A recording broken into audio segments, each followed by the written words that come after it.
My fellow Americans, I'm speaking to you tonight from behind the resolute desk in the Oval Office.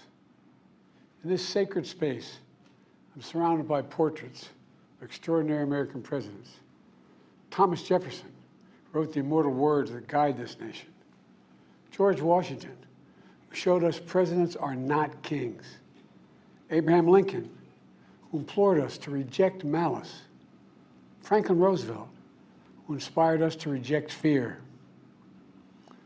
I revere this office, but I love my country more.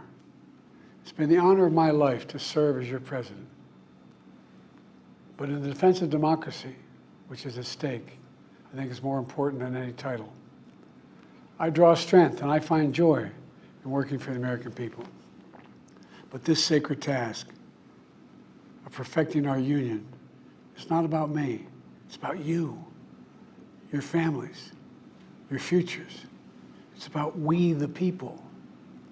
We can never forget that, and I never have. I've made it clear that I believe America is at an inflection point. One of those rare moments in history when the decisions we make now will determine our fate of our nation and the world for decades to come. America's going to have to choose between moving forward or backward, between hope and hate, between unity and division. We have to decide, do we still believe in honesty, decency, respect, freedom, justice, and democracy? In this moment, we can see those we disagree with not as enemies, but as fellow Americans. Can we do that? Does character in public life still matter? I believe I know the answer to these questions because I know you, the American people. And I know this, we are a great nation because we are good people. When you elected me to this office, I promised to always level with you, to tell you the truth. And the truth, the sacred cause of this country is larger than any one of us. And those of us who cherish that cause, cherish it so much, a cause of American democracy itself, must unite to protect it. You know, in recent weeks, it's become clear to me that I need to unite my party in this critical endeavor. I believe my record as president, my leadership in the world, my vision for America's future, all merited a second term. But nothing can come in the way of saving our democracy. That includes personal ambition. So I've decided the best way forward is to pass the torch to a new generation. That's the best way to unite our nation. You know, there is a time and a place for long years of experience in public life. There's also a time and a place for new voices, fresh voices, yes, younger voices. And that time and place is now. Over the next 6 months, I'll be focused on doing my job as president. That means I'll continue to lower costs for hardworking families, grow our economy. I'll keep defending our personal freedoms and our civil rights, from the right to vote to the right to choose. I'll keep calling out hate and extremism. Make it clear there is no place in America for political violence or any violence ever, period. I'm going to keep speaking out to protect our kids from gun violence, our planet from climate crisis that is the existential threat. And I will keep fighting for my cancer moonshot so we can end cancer as we know it, because we can do it. And I'm going to call for Supreme Court reform because this is critical to our democracy, Supreme Court reform.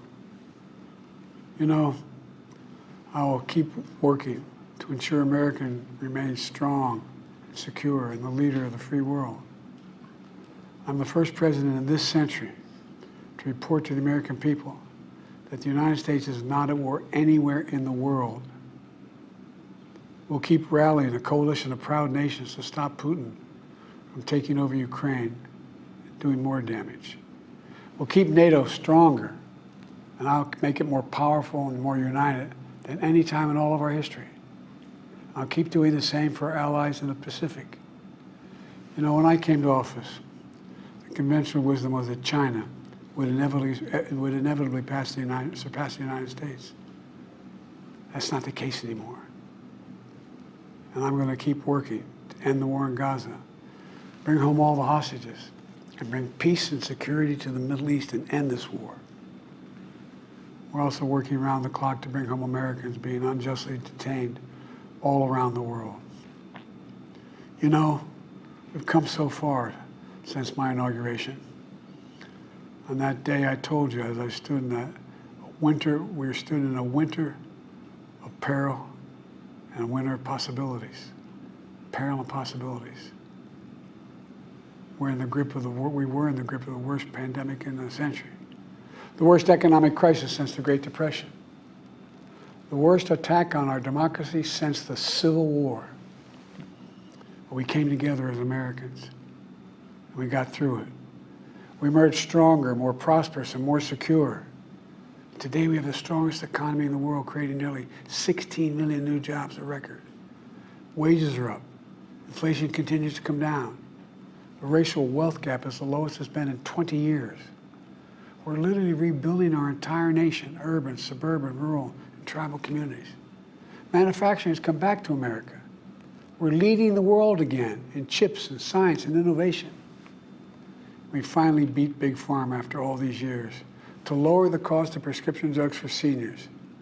And I'm going to keep fighting to make sure we lower the cost for everyone, not just seniors. More people have health care today in America than ever before. And I signed one of the most significant laws helping millions of veterans and their families who are exposed to toxic materials. You know, the most significant climate law ever in the history of the world. The first major gun safety law in 30 years.